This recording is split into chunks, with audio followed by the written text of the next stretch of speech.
Imagine you're on guard duty in the dead of night, deep in a dense Eastern European forest. The air is thick with fog rolling off the pines, and the only sounds are the distant hoot of an owl and the occasional snap of a branch underfoot from some unseen animal. Your M4 is slung across your chest, NVGs flip down, scanning the tree line for any sign of movement. But then, something moves that shouldn't, a shadow that lingers too long, a whisper in a language you don't recognize. And suddenly, your battle buddy on the radio check-in doesn't respond. This is the story of Operation Black Hollow, a classified NATO deployment to a remote forward operating base nestled in the thick forests near Daci, Latvia. Daci Military Base, home to NATO's Enhanced Forward Presence Battlegroup Latvia since 2017, sits surrounded by vast woodlands that stretch for miles. Ancient pines that have stood witness to centuries of conflict, from medieval battles to Soviet occupations and beyond. Latvia, one of the Baltic states, hosts a multinational force led by Canada, with contributions from nations like Albania, Czechia, Italy, Montenegro, Poland, Slovakia, Slovenia, and Spain. The base itself is modern. Training areas, barracks, and ranges where Allied troops hone their skills and deterrence against potential aggression, but venture into the surrounding forests. Those restricted zones used for maneuvers and perimeter security. And the atmosphere changes. Locals have long spoken of strange occurrences in these woods. Unexplained lights, echoes of old marching feet, and areas where compasses spin wildly. In the mid-2020s, during heightened tensions on NATO's eastern flank, a small U.S. contingent rotated in for perimeter guard duties at a temporary outpost deep in the forest. Codenamed Black Hollow, what started as routine security patrols turned into something far more unsettling. Soldiers began reporting anomalies, equipment malfunctions, auditory hallucinations, and worst of all, disappearances. Men on solo posts vanishing without a trace, only to reappear hours later with no memory of where they'd been. Or in some cases, not reappear at all. These accounts come directly from the soldiers who served there. U.S. Army personnel attached to the multinational force. I've pieced together their testimonies from declassified reports, anonymous interviews, and first-hand narratives shared within military circles. Names have been changed for privacy, but the details remain as they describe them. What causes these events?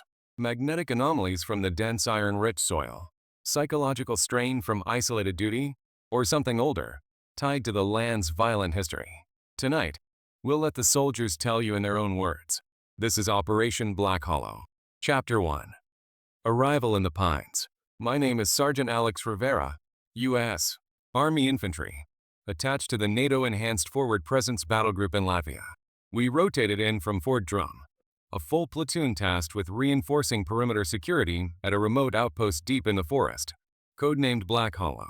The site sat several kilometers off the main Daci base, surrounded by nothing but dense pine woods that stretched in every direction.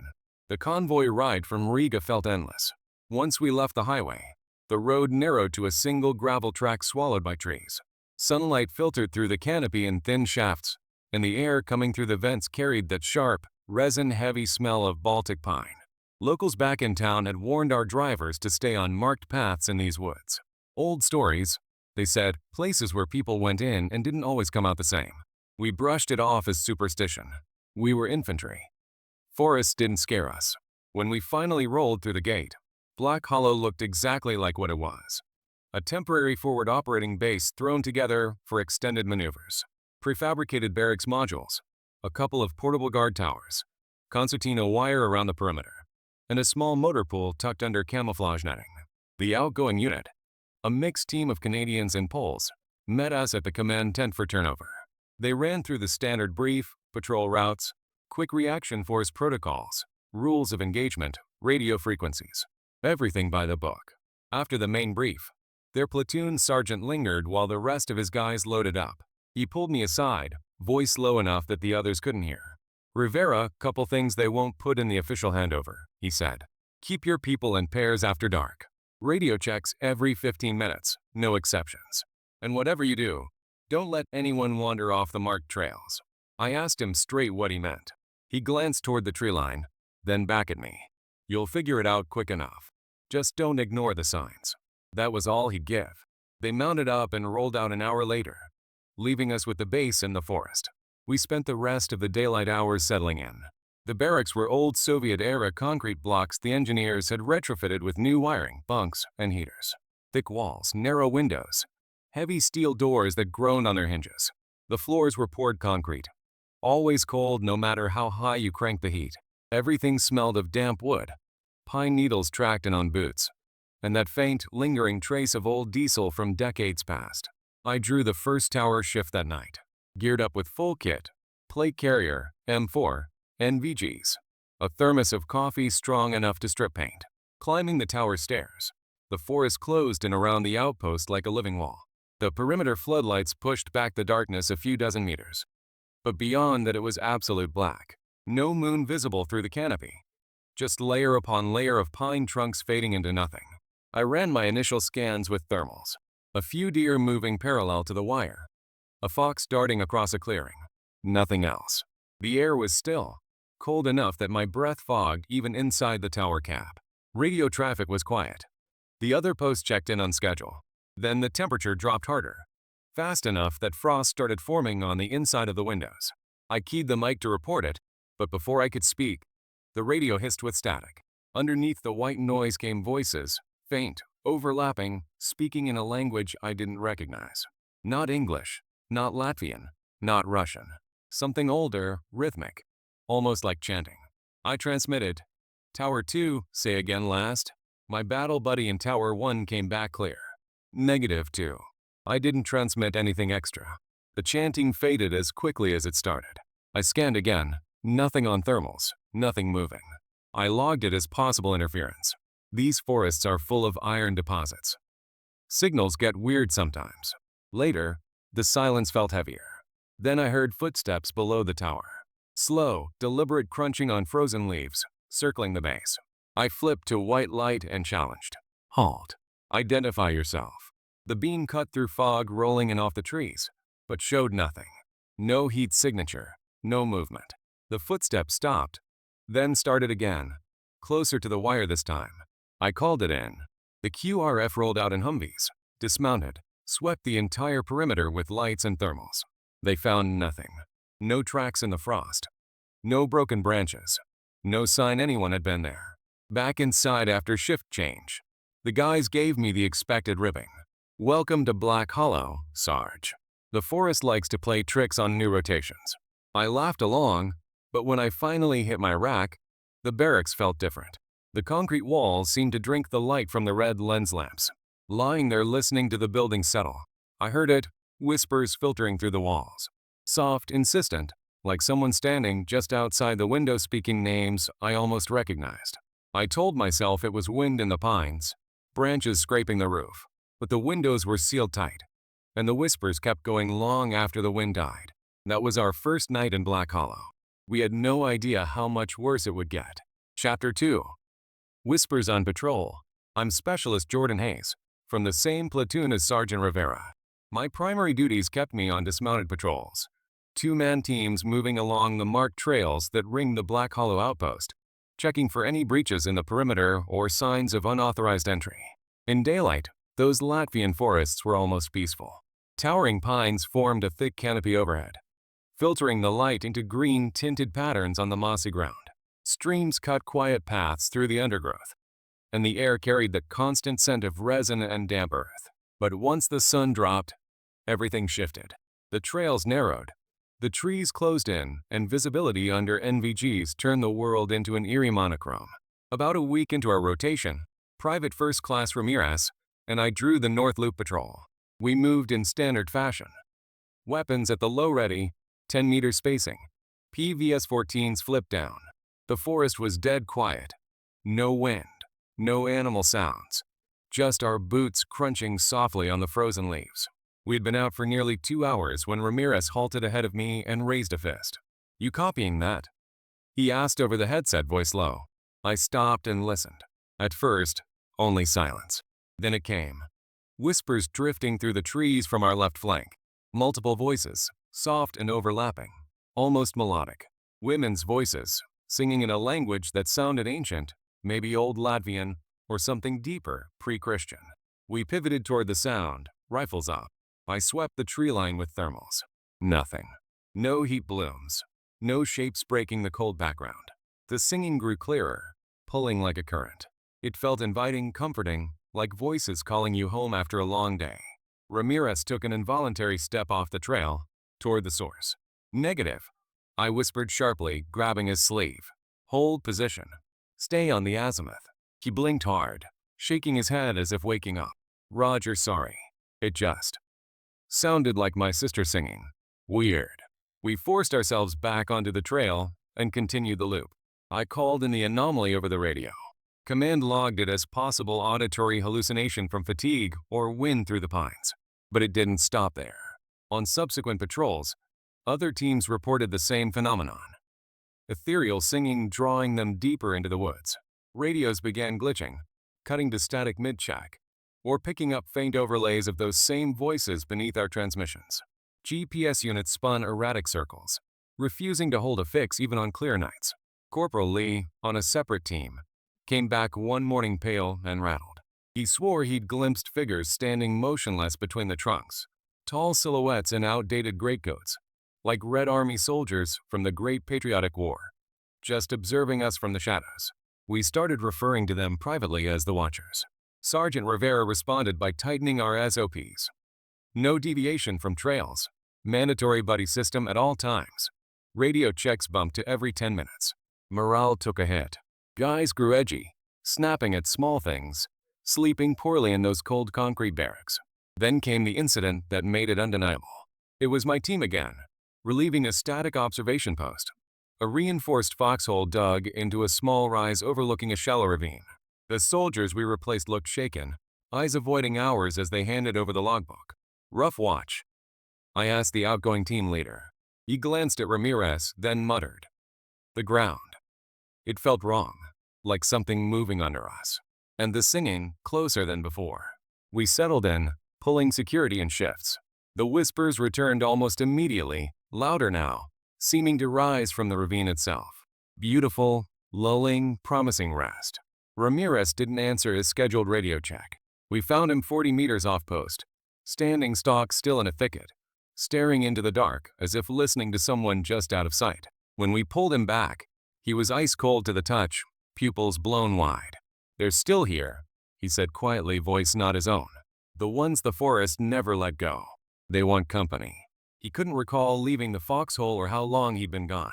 We reported it immediately. Command ordered increased patrols and a psych consult for Ramirez.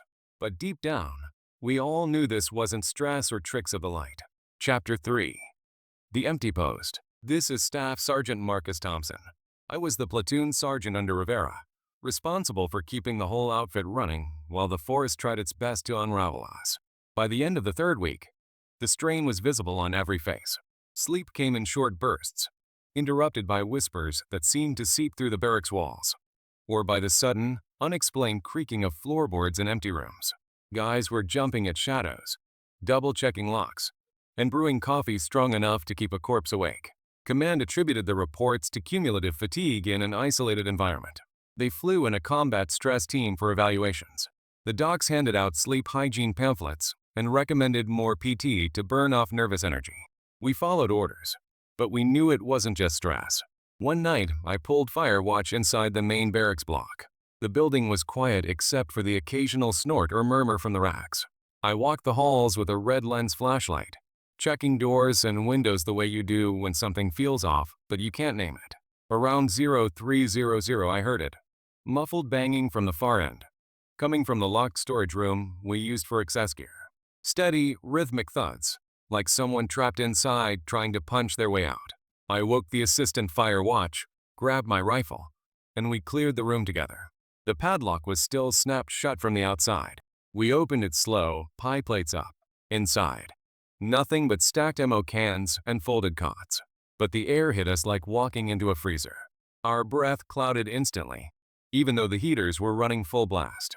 As we swept the beam across the back wall, frost bloomed across the concrete in deliberate lines. Letters formed, sharp and angular. Leave. We took photos with our phones, called it up the chain. By morning, the frost had melted away without a trace, and the photos showed only blank wall. Command logged it as condensation pattern, possible prank. But the real problems were outside the wire. Private Ellis drew a solo tower shift one night, against our new standing orders. But we were short bodies after a couple guys went down with flu-like symptoms that wouldn't shake. He checked in solid every 15 minutes until 0200. All secure, nothing to report. At 0215, radio silence. The QRF rolled immediately. We found Tower 3 abandoned. Ellis's M4 was propped neatly against the railing, magazine seated, chamber flag inserted, like he'd just stepped away for a second. His NVG sat on the ledge, lens pointed toward the forest. Helmet on the floor, chin strap still buckled. No signs of struggle, no blood, no scuffle marks on the grating. We searched through the night and into the next day. Dismounted teams, drones, K9 from main base. Nothing. No tracks leading away, no heat signature, no broken branches. Like he evaporated. Ellis reappeared 48 hours later, stumbling along the service road near Dotsie proper, 10 kilometers from Black Hollow. A Latvian patrol picked him up. He was dehydrated, hypothermic, uniform torn by thorns, but no major injuries. When they asked where he'd been, he just repeated the same phrase over and over. They walked me through the hollow. Black trees all around. Voices said I could rest if I stayed. Medevac took him out that afternoon. Official diagnosis: acute dissociative episode brought on by environmental stressors. He never returned to the platoon. After Ellis, nobody volunteered for solo posts. We doubled up everywhere, even if it meant thinner coverage elsewhere. The nights grew heavier. We'd hear marching, measured bootfalls on frozen ground, dozens of feet moving in perfect cadence, circling the outpost, but never close enough to see.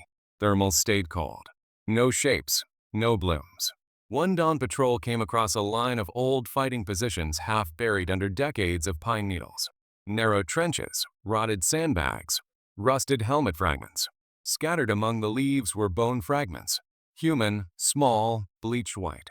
We marked the grid, called it in. EOD and a forensic team came out, sealed the area, told us to route patrols wide. The forest didn't need trenches to fight us. Chapter 4. Shadows in the Barracks. I'm Corporal Dana Brooks, communications specialist for the platoon. My battle was mostly fought from inside the ops tent and the commo shack, monitoring radios, maintaining the SATCOM link back to Dotsie, and keeping our encrypted nets alive. I spent less time outside the wire than the infantry guys. But even inside those concrete barracks, the forest found ways to reach us. The buildings at Black Hollow were relics, thick Soviet-era slabs with narrow slit windows, heavy steel doors, and corridors that echoed every footstep. Engineers had patched them up with fresh paint, new wiring, and wall lockers, but the bones were old. The air always carried that cold, damp smell, no matter how many heaters we ran. At night, the walls seemed to drink whatever light we had, turning red lens headlamps into dull glows that barely pushed back the dark. It started small. Doors in empty bays would creak open on their own. Footsteps would pace the hallway outside the duty room, stop directly in front of the door, then fade without anyone ever appearing on the security camera feed. We checked the recordings. Nothing but static snow at the exact moments we heard the steps. One evening, the entire outpost lost power for 12 minutes. The generator was running fine. Fuel levels good. No faults on the panel. Yet every light dimmed to almost nothing. Screens flickered, and the heaters cut out. The temperature plummeted so fast that ice crystals formed on the inside of the ops tent canvas. Then, just as suddenly, everything snapped back to full power. No explanation. That same night, screams came from Barracks Block B. I was on radio watch when the call hit the net, panicked voices shouting for the duty NCO, Sergeant Thompson, and I ran over with half the QRF. We found 6 guys barricaded inside one of the squad bays, furniture pushed against the door, rifles pointed at the entrance. Their faces were pale, eyes wide. "It was in here with us," one whispered. Tall, blacker than the dark. No face, no features, just a shape. Stood at the foot of my rack for minutes, watching. We cleared the room, the entire block, every locker and crawl space. Nothing. But on the 3rd floor windows, interior side, we found handprints. Large, smeared in frost, as if pressed from the outside. The building was 3 stories up. No ladders. No trees close enough to climb. The prints thawed and vanished by morning. After that, nobody slept alone if they could help it. We kept lights on in the bays, rotated fire watch in pairs, and started taping crosses or whatever personal talismans we had above our racks. It felt childish, but it was something. My own encounter came a few nights later. I was alone in the Como shack, a small prefab room attached to the ops tent, running late-night traffic back to battalion. The radio hissed with the usual background noise when the scratching started, directly beneath the floorboards.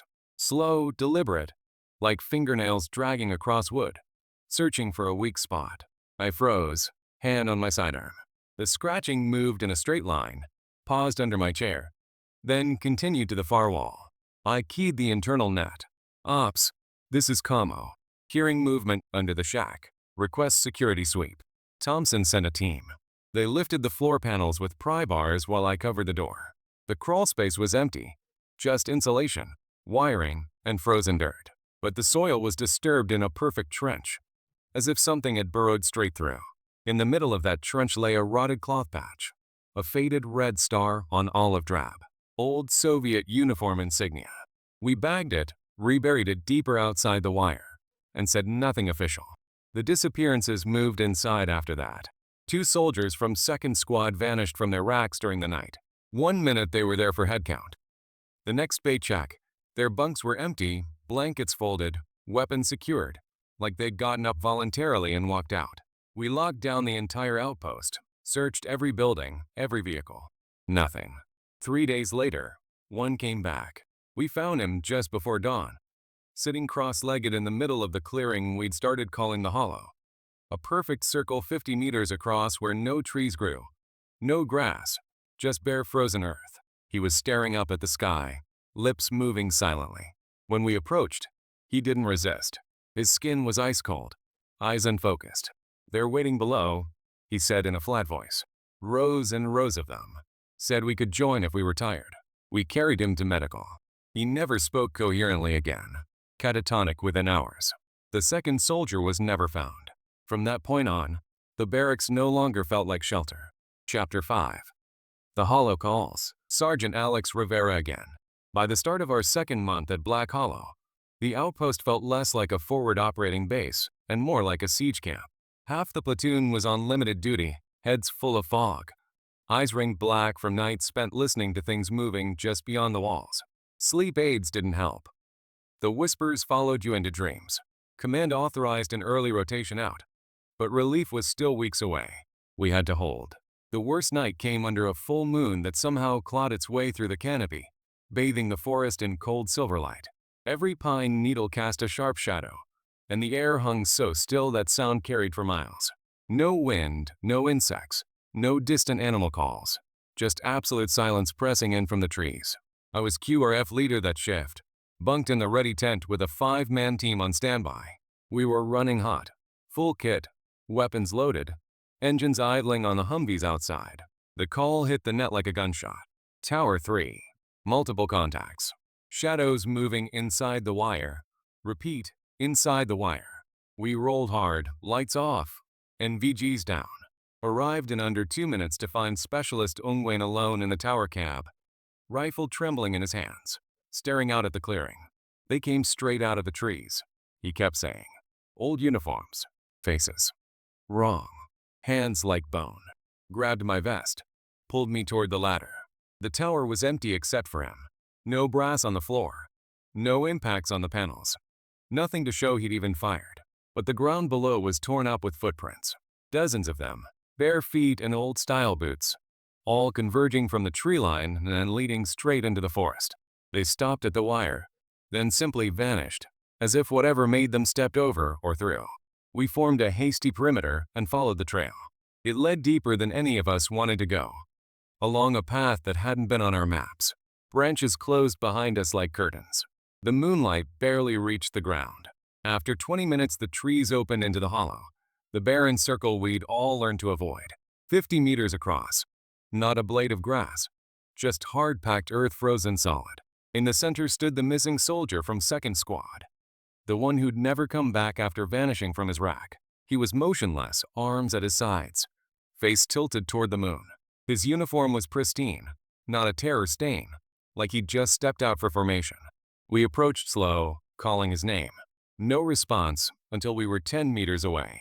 Then he turned. His eyes were open but empty, milky, unfocused, reflecting the moonlight like polished glass. "They need more," he said, voice flat, not his own. "The ranks are thin. They promised rest if we fill them." He collapsed straight down, knees buckling, hitting the ground like a puppet with cut strings. We dragged him out, carried him fireman style back to the outpost. Medical checked him, pulse steady, breathing shallow, core temperature dangerously low. He went catatonic before the medevac bird even spun up. That same night, the marching returned louder than ever. Not just around the perimeter, inside it. Boots on gravel, measured and perfect, passing between the barracks, circling the motor pool, fading toward the hollow. We flooded the compound with white light, challenged, swept with thermals. Nothing showed. No heat, no shapes, no footprints after the fact. The radios went mad. Every channel filled with overlapping static. And beneath it, voices, calm, patient, speaking in that same ancient tongue we'd heard in the whispers. Then, clear as day in English, "Join us. The fight is over. Rest." We held the line until first light. Rifles pointed outward, backs to each other. No one spoke. No one slept. 3 more men went missing over the next week. Briefly, they'd vanish from posts or racks, reappear hours later at the edge of the hollow, staring at nothing. When we brought them in, they were quiet. Too quiet. Stopped joking. Stopped complaining. Just went through the motions until rotation day. When the relief convoy finally arrived, we didn't wait for ceremony. We loaded gear, mounted up, and rolled out without looking back. I was in the trail vehicle. As the trees thinned and the main road opened up, I glanced in the side mirror. Along the tree line, shapes stood in perfect formation, dozens, maybe hundreds, watching us leave. Still as statues, faces indistinct in the distance. Then the forest swallowed them. Black Hollow was abandoned after our rotation. The outpost is restricted now, fenced off, signs posted in multiple languages. But NATO still trains in those woods. And every so often, a radio check from a patrol near the old grid goes unanswered just a little too long. Chapter 6. Echoes from the trees. Staff Sergeant Marcus Thompson again. After we rotated out of Black Hollow, the forest didn't just stay behind in Latvia. It followed us home. Most of the platoon scattered to new assignments or block leave. But the nights were the same for all of us. You'd wake up at 0300 with pine resin in your nose, hearing measured footsteps pacing outside whatever billeting or apartment you were in. Some guys saw tall shapes in the corners of their vision that vanished when they turned. Others heard the singing again, faint, like it was carried on wind through an open window that wasn't open. Specialist Ongwain requested transfer to a rear detachment slot stateside. He told me once, over a secure call, that shadows still gathered at the foot of his bed most nights. Private Ellis never came back to duty. Last I heard, he was in a long-term behavioral health program, diagnosed with persistent perceptual disturbances. He doesn't speak much anymore, but when he does, it's about the hollow and the promise of rest. Ramirez got out altogether, took a medical chapter. He sent a group text once. A photo of frost words on his bedroom wall back in Texas. Same block letters. Leave. The photo timestamp was July. I stayed in. Couldn't shake the need to understand what we'd brushed up against. In the months after, I dug through whatever open source material I could access. Declassified reports on DOTSI training areas. Old Soviet archives released after the Cold War. Local Latvian folklore collections translated into English. The forest around Black Hollow saw brutal fighting in 1944. Red Army units pushed retreating Germans through those pines in a series of running battles. Partisan groups, Latvian, Soviet, even some rogue nationalist factions, operated in the same woods, ambushing columns, executing prisoners, vanishing into the trees. Mass graves were uncovered in the 90s when the base expanded. Some were mapped, exhumed, reburied with honors. Others were too deep, too scattered, left where the pines had grown over them. Older stories go further back. Pre-Christian sacred sites, stone circles, offering pits, recorded in 19th century ethnographic surveys. Places where locals once left gifts for the spirits of the land, asking safe passage or good hunting. The same clearings where compasses fail and no vegetation grows. I found one account from a Canadian rotation in 2019. redacted after action summary, that somehow made it into a public FOIA release. Similar reports. Auditory phenomena, brief disappearances, soldiers found disoriented miles away with no memory of travel. Their command attributed it to environmental magnetic anomalies combined with operational stress. The outpost was temporarily closed for infrastructure assessment, then reopened. We weren't the first, and we weren't the last. Some nights I still hear it, the marching, steady and endless, like a column that never reached its destination. I tell myself it's memory, nothing more. But memory doesn't make the air turn cold in a heated room. Memory doesn't leave bare footprints in fresh snow outside a barracks store in Georgia. I never went back to Latvia. Orders never sent me, and I never volunteered. But I keep track. Every few months a new report filters through the grapevine. Another multinational exercise near Dotsi. Another patrol that loses comms too long near the old Black Hollow grid. Most come back. Some don't. The forest keeps its own roster. It's patient, eternal, and it remembers every name it's ever been given. If you ever draw duty in those pines, remember what we learned the hard way. Stay in pairs. Answer every radio check. And whatever you do, when the singing starts, when the hollow calls, don't answer. Some ranks can't be filled from the outside. They have to be joined from within. Chapter 7. Vanished without trace. Specialist Jordan Hayes, signing off on this one. We all made it out of Black Hollow on that relief convoy, or at least most of us did. The ones who came back physically whole carried something else with us, something that settled behind the eyes and made quiet rooms feel crowded. Official reports closed the book neat and clean. Environmental factors, operational stress, a few isolated medical evacuations, training accidents for the ones whose records just ended. But we know the real count. 4 soldiers across the rotations that used Black Hollow never came home. Names redacted in every after-action review. Families told the standard line about a nightlife fire mishap or a vehicle rollover in rough terrain. Closed casket services, folded flags, benefits paid. No investigation beyond the mandatory 15-6. The forest made sure there was nothing left to investigate. No bodies, no gear, no final radio calls. Just empty racks and unanswered roll calls. One was the second soldier from my squad, the one who vanished from his bunk the same night his battle buddy turned up in the hollow. We searched for weeks after we rotated out. K-9 teams, ground-penetrating radar. Even brought in local hunters who knew those woods better than any map. They found old bones, rusted helmets, fragments of uniforms from wars no one alive remembered. But nothing of ours. Nothing recent. The others were from earlier rotations. Stories we only heard in fragments from the Canadians and Poles during turnover. A sentry who stepped off his tower for a perimeter check and was never seen again. A driver who pulled his vehicle over to check a flat, radioed that he was stepping out, and went silent. Vehicle found idling, door open, coffee still warm in the cup holder. Footprints leading into the pines, then nothing. All of them near the hollow. After we left, the outpost was dismantled. Prefabs hauled away. Wire rolled up. Concrete slabs broken and buried. Official reason: consolidation of training areas. The grid is marked restricted now, fenced, posted with warning signs in Latvian, English, Russian. NATO patrols still swing wide around it during exercises. Drones occasionally overfly for mapping updates. The imagery shows the clearing unchanged. Perfect circle, no regrowth, like the earth itself refuses to heal. Some of the guys stayed in touch through a private group chat. Every year around the anniversary of our rotation, messages trickle in. Someone hears marching in their backyard at night. Someone wakes to frost words on a bedroom window in summer. Someone dreams of standing in formation with rows that stretch back forever under black pines, waiting for the order that never comes. I drove cross-country last year, took a detour north through the Baltics on leave. Didn't tell anyone. Found myself on a dirt service road outside Dotsi before I realized what I was doing. Stopped the rental a safe distance away, got out, walked to the old fence line under a cold autumn moon. The forest was silent. Then, faint but clear, the singing started. Those same women's voices, soft pulling. Not threatening, just tired, inviting. I stood there longer than I should have.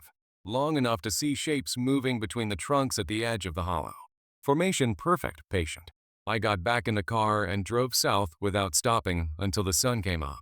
If you ever deploy to the Baltics, If your unit pulls perimeter security near .c or any of the forward sites, listen to the old hands when they tell you to stay on the marked trails. Double up on posts. Answer every single radio check, even when you're bone tired and the voice on the other end sounds like someone you lost years ago. Because the hollow is still there. The ranks are still thin, and it only takes the ones who answer. We were lucky. Most of us made it out, but some didn't. And the forest never forgets a name.